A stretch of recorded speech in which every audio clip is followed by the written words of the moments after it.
Hello and welcome to my channel. Today I want to talk about some of my favorite tropes in storytelling. And of course those are some of the ones you can find on my own writing. So if you enjoy this, go check out my book. Link is down below. Make sure to subscribe and click the like button. Now let's start. But before that, a quick warning. This video contains a lot of name butchering. Sorry about that. So the first one is tournaments, including the training bit that goes into, going in the actual tournament. I enjoy a lot of the training arcs. I guess that's kind of a separate trope in itself, but I'm including it all together. So anyway, so this one is mostly seen on anime and manga, though it's not exclusive. You can find it in other medias. I can't think of many. There are some, obviously, but yeah, it's not that common outside anime and manga. Anyway, okay, so the thing I like the most about tournaments is the progress, because it's a believable way of showing growing on the characters in a fast but believable way. And when I say the characters, I mean all of them, not only the protagonist or main character, however you want to call it, but also their friends, their rivals, and everyone in between. One of the best examples of this is the Dark Tournament on Yu Yu Hakusho, and I cannot recommend it enough. It is worth mentioning that a tournament does not need high stakes to be good or entertaining. A clear example of this is the Dragon Ball 21st and 22nd Martial Art Tournament, in which Goku, the main character, loses both of those tournaments, but there still was pretty good, pretty brilliant storytelling altogether, and there was no high consequences, nothing bad happened because he lost the tournament. In fact, it was a good thing. He learned some valuable lessons about mainly how there was always be someone stronger, and he has to keep improving himself, keep training, and not be content. And that's in itself a good thing, I will say. He did one on the 23rd, as I mentioned before, is about showing progress. And the 23rd did have some high stakes. He had to defeat Piccolo, but that's a whole thing. Or on the inverse, on the Yu Yu Hakusho, Yusuke won the first two tournaments. I guess I should have said spoiler alert, but it's an old one, so I'm sure most of you already seen it, and if not, sorry, spoiler alert. But he lost the last one, and I thought that was a funny reverse, because obviously by the last one he's supposed to be way stronger, and that's the one that he lost. But he wins the first two tournaments. But that was kind of funny, the reverse. And to be honest, I didn't talk of it when I first saw it. I just was thinking about it now that on this video. Anyway, another thing, a tournament doesn't need to be fighting or martial arts. For example, tournaments are obviously a big part of sports-based stories, like Captain Tsubasa. Tsubasa? Is it Tsubasa or Tsubasa? Oh well, and of course I cannot talk about tournaments without mentioning Yu-Gi-Oh!, including all of the spin-offs. I think the one I enjoyed the most was the Battle City tournament. That was beautiful from beginning to end. The best character in terms of growing was Joy Wheeler. Although they did it dirty at the end, but those things happen. I also liked a lot I don't remember the name of this particular arc, about this Siegfried guy who wants to take over Kaiba Corp. Well, not take over, more like ruining Kaiba Corp. So his company is now the number one or something like that. And yes, I know that's a filler arc, but it still was very enjoyable. So as I mentioned before, tournaments are a big part of manga and anime. Although you can find it outside of this media, I guess it's not that common, or personally I haven't seen it that much. Guess I could count the Hunger Games, but that's a battle royale, which I enjoy, but I do prefer the traditional standard tournament, or even a mix like they did on the Yu-Gi-Oh! Arc B. The problem I have with that one is that they interrupted for going to this Dimensional War. And don't get me wrong, the Dimensional War was great and everything. I don't like when they have this tournament storyline and then some other plot takes over and they cancel the tournament. I'm not a fan of that. Another example outside anime and manga, it's found in Chigatrus or Chigatrus. No idea how to pronounce it. But to be honest, I like better Chigatrus. I think it sounds better. I could be wrong. Anyway, this is by author Kerat Kaur. Again, probably I'm pronouncing it wrong. That's the most likely case. But in my defense, I did mention there will be some name butchering. So, Kerat Kaur has this very interesting book. And in this, there is this game called Metzrala. Sounds like mozzarella. Mozzarella. Okay, I need to focus. So, this Metzrala is a sport, kinda, in which you fight a duel to the death. Or until one gets cursed, whatever happens first. There's another version, which is more like you use your brain, for example, to solve a maze. I have to say, altogether, even outside of the tournament, is a quite enjoyable book. I do recommend it. In fact, I will leave the link down on the description so you can check it out by yourselves. As much as I like tournaments and I could keep talking about them, it's time to move for the next trope, and that is storytelling within storytelling. Maybe not a trope, not out of think about it, because I haven't seen it that often. In fact, the only example I can think of is the Cheresade 1001 Nights. I love that book to bits. Honestly believe it's a book everyone should read. So, that one, and also a few sitcom episodes. There's this episode in The Simpsons. I don't remember much about it, but they do use this. I think Lisa is telling a story, and it happens this storytelling within storytelling that while Lisa is telling a story, another character within the story tells another story, and Homer gets confused because, to be fair, it is easy to get lost. And Lisa explained that it's like when you watch TV and the characters are watching TV themselves, so kind of like that. By the way, if you do remember this episode, please comment down below which episode this happens.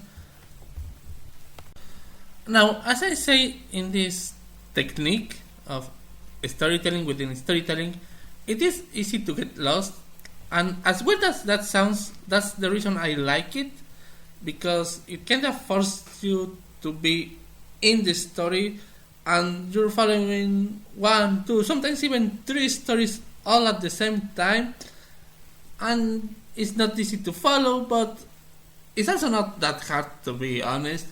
I think anyone can do it, and you have all those stories happening simultaneously, and in a way I think that's pretty great, and I love that.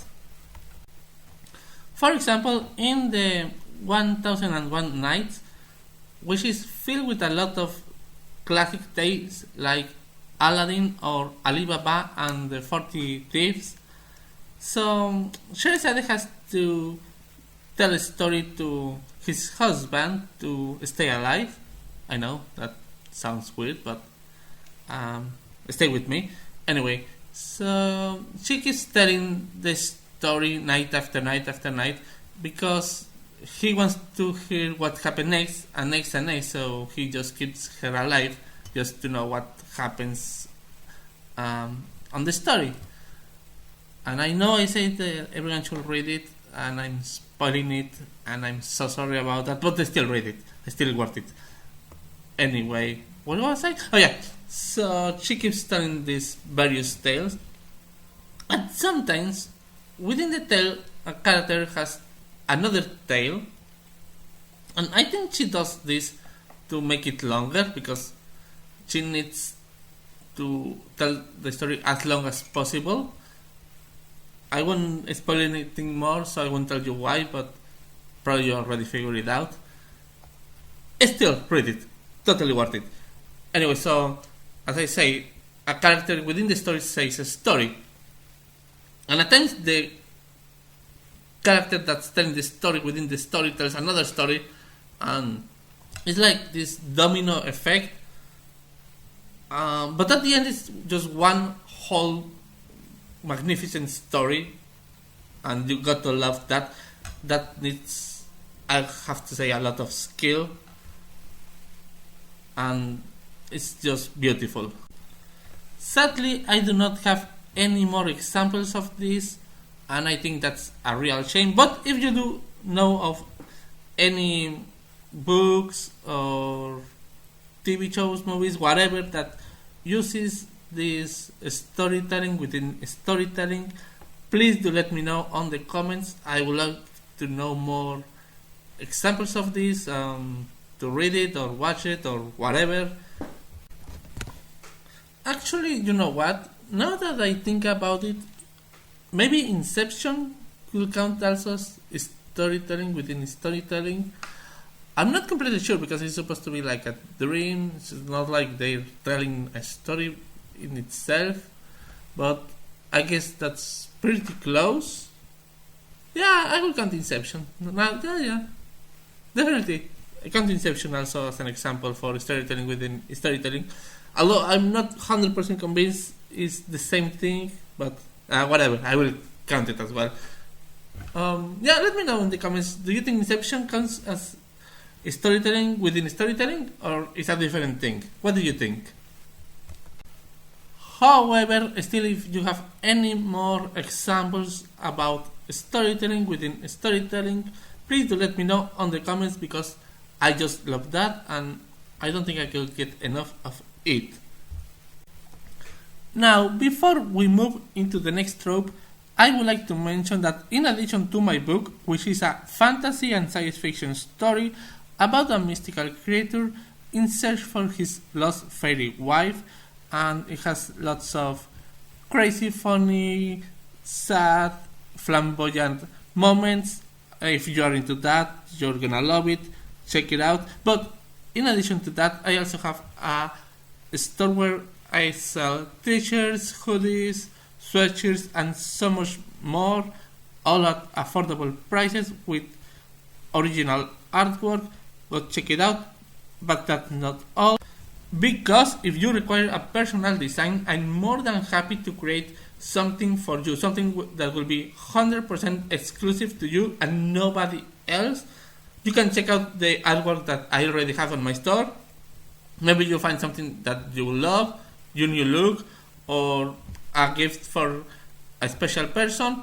But as I said, if you want something like only you will have it and nobody else, just hit me on my social media. The links are also down there, and we can discuss your needs on terms of design, and I'm more than happy to create something that is you, like nobody else, you. So in short, just click every link down below, follow me on social media, get your copy of the Project Sare, check out all the awesome artwork I have on my store, or maybe you want something more exclusive, something for you, more than happy to create it. Just go down there. But before that, let's continue with this video. Okay, so this next trope goes hand to hand with the previous one, and that is characters as narrators. In fact, the story within a story within a story needs characters as narrators in order to work. However, the characters as narrators doesn't need the story within the story to work. Funny thing. Anyway, I think this is the most common trope from the ones I have been talking about, not like among every trope that exists. I don't have statistics anyway. It's just like educated guess. I think this is most common, and that is because I would say it works within any kind of storytelling media. Like it works on writing media, it works on audiovisual, or only audio or only visual, or any mix among any of way you can get a story. it works in any of them. However, I think it makes the most sense on the writing media, on books, because that's where narration is more strong, is more needed, if anything. Like on a movie, you can see, or a TV show or whatever, you can have narration, but it's not as needed as it will be on a book. Like, for example, on this show, what was the name? Cannot believe I forget. How I Met Your Mother. It relies on narration, but there are episodes which is not as necessary, and they just drop a bit of narration every now and then, like kind of like reminding you that Ted is telling the story to his kids, but at times it seems like they forgot the formula of their own show, and then they brought it back at the final season, and I don't want to talk about that mess, but you know what I mean.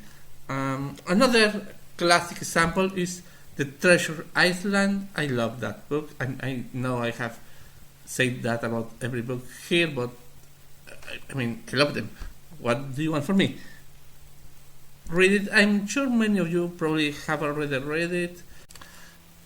Okay, so on the Treasure Island, you have Jim Hawkins as the main narrator slash character. Well, I don't know if it's also the main character. Definitely a protagonist, that's for sure. Although, yeah, he's the main character, I would say. Well, he's the main narrator at the very least. But there is also Dr. Livesey, you know who I mean. And if you don't know who I mean, you need to read this book. It's seriously good. Where was I? Oh, so yeah. So these two characters are narrators, and the reason I love this, not just in this book, but in general about this trope, is that it kind of makes more sense, if anything, because yes, I know it's fictional, it's not a real story and whatever, but it makes more sense that the characters are the ones telling the story because they lived it. Like, it's more sense that an outside narrator, and don't get me wrong, an outside narrator can work in a lot of stories, and there's nothing wrong with that. I enjoy it. I love books and movies and whatever with an outside narrator. There's nothing wrong with that. It just makes more sense for the character to tell the story themselves. I mean, you know what I mean. So anyway, I really thought that was great about the Treasure Island, that they have these two characters and they are also narrators. As I mentioned, Jim Hawkins is the main narrator, so he gets to tell most of the story. Dr. Livesey only, I don't remember how long, to be honest, but not even half of the book, like quite shorter in comparison, but still that was great. However, something I feel they failed is that they had to specify who is narrating, and I think that should come through from their personalities, that because you see outside the narration, you see how the characters interact with each other and with others, and you see they have different personalities, that you see they're two different persons, and that was great, but that should have be reflected on their narration style, or at least that's my opinion. Let me know what you think. Okay, so a final example will be, and also a modern one, well, at least it's modern compared to the Treasure Island, and that is Spider-Man Into the Spider-Verse. And as I mentioned before, books and writing media in general are more needed of narration in comparison to movies. However, Spider-Man Into the Spider-Verse does absolutely need a narration. Not only needs a narration, it needs a characters as narrators, and I love how cleverly they use it, how every Spider-Man introduces themselves, they tell their story, and the fact that each story is quite similar because, you know, the whole radioactive spider that bites them and then they get these arachnid powers. It's very similar for each of them, but it's also very different. Each one has their own unique origin story, and that's why each of them needs to tell how they become Spider-Man. That was, in my opinion, very clever because they only use it when necessary. They don't have the characters narrating every bit because, well, you're watching the movie. They only narrate when it's absolutely necessary, and I love that. Okay, so sadly we are out of time for today. I would love to hear your thoughts on the subject. Which are your favorite tropes? I do have many more tropes that I do enjoy, but I guess that will be for another time.